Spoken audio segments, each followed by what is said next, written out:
हमारी आज की कहानी एक गरीब परिवार से शुरू होती है। इस परिवार में एक माँ और उसकी दो जवान बेटियां थीं। इनके पास एक छोटा सा घर और एक पुरानी सी गाड़ी थी। आज पूरा परिवार तैयार होकर कहीं जा रहा था। माँ का नाम वीना था, जो दिखने में काफी खूबसूरत थी। उसकी छोटी बेटी का नाम पॉली और बड़ी बेटी का नाम सोफी था। आज सोफी की शादी होने जा रही थी और पूरा परिवार वहीं जा रहा था। थोड़ी देर बाद पूरा परिवार चर्च में पहुंच गया था और अब वो टोपी वाले के पास खड़े बातें कर रहे थे। इसी बीच सोफी को अपना होने वाला पति दिखता है, जिसके बाद वो उसके पास चली जाती है। वीना और पॉली अभी भी टोपी वाले के पास ही खड़ी थीं। इस टोपी वाले का नाम जॉर्ज था और वो वीना का प्रेमी था। जल्दी ही सभी लोग चर्च में आकर प्रार्थना करने लगते हैं। वीना अपनी दोनों बेटियों के साथ खड़ी थी। वैसे सोफी अपनी मर्जी से शादी कर रही थी। उसने जिस गरीब लड़के को चुना था वो वीना को बिल्कुल भी पसंद नहीं था। वीना सोफी की शादी किसी अमीर लड़के से करवाना चाहती थी ताकि उसकी जिंदगी अच्छी कट सके। प्रार्थना के बाद चर्च का पादरी लड़का लड़की को अपने पास बुलाता है। इसके बाद वो इन दोनों के परिवारों को भी बुलाता है। वीना की नजर जैसे ही लड़के के गरीब बाप पर पड़ती है तो उसका दिमाग घूम जाता है।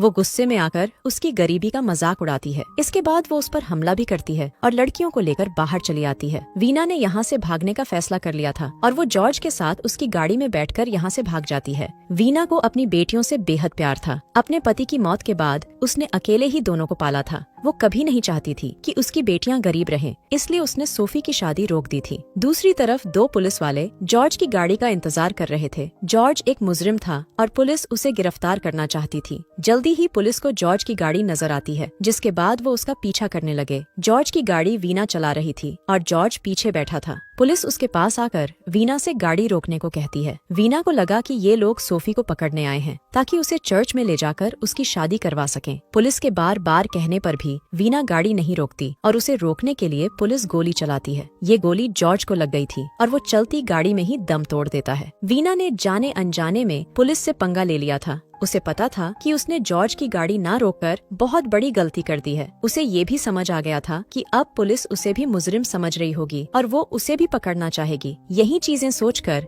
वीना ने घर छोड़ने का फैसला कर लिया। उसने सोच लिया कि अब पुलिस से पंगा तो पड़ ही गया है, इसलिए वो जुर्म की दुनिया में जाएगी। अगले कुछ दिनों तक वीना अलग अलग शहरों में जाकर छोटे मोटे जुर्म करती रही। वो कभी नकली शराब बेचने लग जाती तो कभी किसी को लूट कर भाग जाती है। उसके हर जुर्म में उसकी दोनों बेटियां भी उसका पूरा साथ दे रही थीं। कुछ दिनों बाद वीना एक नए शहर में आती है। उसके पास अब कुछ पैसे आ चुके थे, इसलिए अब वो एक होटल में रुकती है। अगले दिन वीना और उसकी बेटियां एक बैंक में पहुंच गईं। वो इस नए शहर में इसी बैंक को ही लूटने आई थीं। वीना एक काउंटर पर खड़ी थी और इसी बीच कुछ लोग बैंक पर हमला बोल देते हैं। ये नए लोग भी बैंक लूटने आए थे और वो आते ही गोलियां चलाने लगे थे। वीना मौका देखकर बैंक के पैसे उठाती है और वहाँ से भागती है। एक डकैत उसका पीछा करते करते उसकी गाड़ी पर चढ़ गया। जल्दी ही पुलिस की गाड़ियां भी वीना के पीछे लग जाती हैं। वीना की गाड़ी पर चढ़ा डकैत गोलियां चलाने लगा था ताकि पुलिस उन्हें पकड़ ना सके। पुलिस उन्हें रोकने की बहुत कोशिश करती है, लेकिन सफल नहीं हो पाती। थोड़ी देर बाद सभी लोग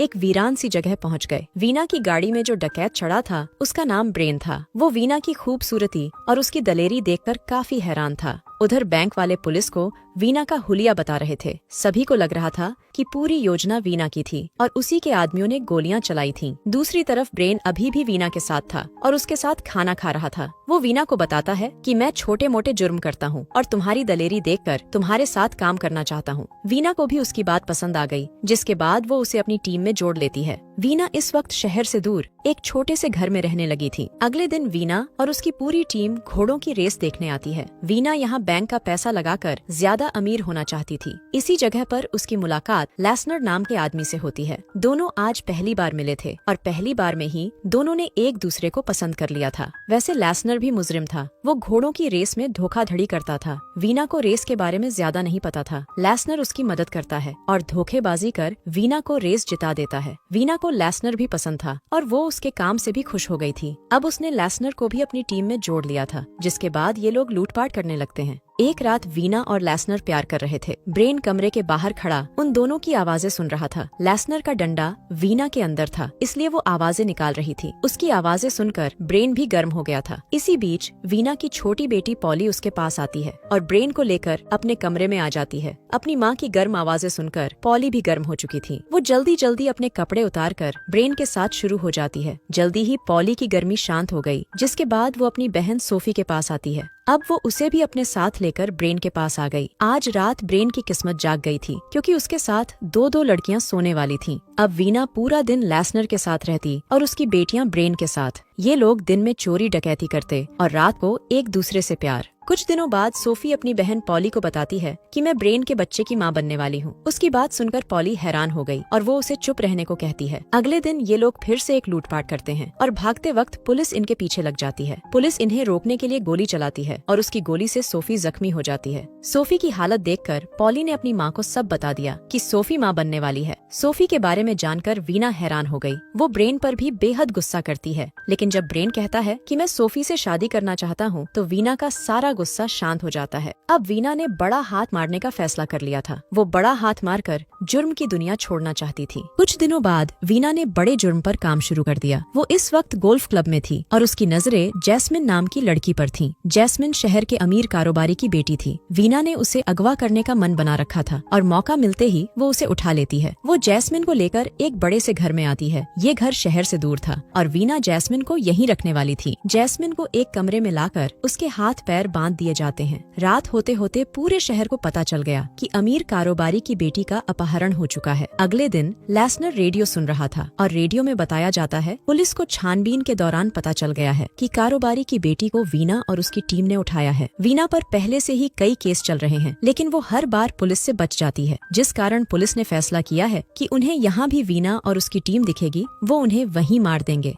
रेडियो पर खबर सुनकर लेसनर डर गया। वो जल्दी वीना को रोकता है, जो फिरौती का फोन करने जा रही थी। वो उसे सब बताता है कि पुलिस हमें मारना चाहती है, लेकिन वीना उसकी बात नहीं सुनती और उसे भी शांत रहने को कहती है। वीना के जाने के बाद लेसनर ब्रेन के पास आता है। वो उसे भी समझाता है कि हम मरने वाले हैं, मगर ब्रेन उसका मजाक उड़ाता है। अब लेसनर ने घर से भागने का मन बना लिया था, क्योंकि वो पुलिस के हाथों नहीं मरना चाहता था। दूसरी तरफ वीना ने फिरौती का फोन कर दिया था, जबकि उधर लेसनर घर छोड़कर भाग जाता है। रात होते होते वो घर से काफी दूर आ गया था, लेकिन गलती से पुलिस से ही लिफ्ट मांग लेता है और वहीं पकड़ा जाता है। अगले दिन एक छोटा सा आदमी फिरौती की रकम लेकर वीना के पास आ गया। वो जैसे ही पैसे रखता है, तभी वहाँ पुलिस की कई गाड़ियाँ भी आ जाती हैं। पुलिस की मदद लेसनर ने की थी। देखते ही देखते दोनों तरफ से गोलियां चलने लगी। वीना और उसकी टीम लगातार गोलियां चला रही थी, जिस कारण कई पुलिस वाले मर चुके थे। जल्दी ही वीना की गोलियां भी खत्म होने लगी। वो जैस्मिन को ढाल बनाकर पुलिस के सामने आती है। लेसनर को पुलिस के साथ देखकर ब्रेन समझ गया कि वही पुलिस को लेकर आया है। वो गुस्से में आकर उस पर गोलियां चलाता है। ब्रेन की इस हरकत के कारण फिर से गोलियां चलने लगी।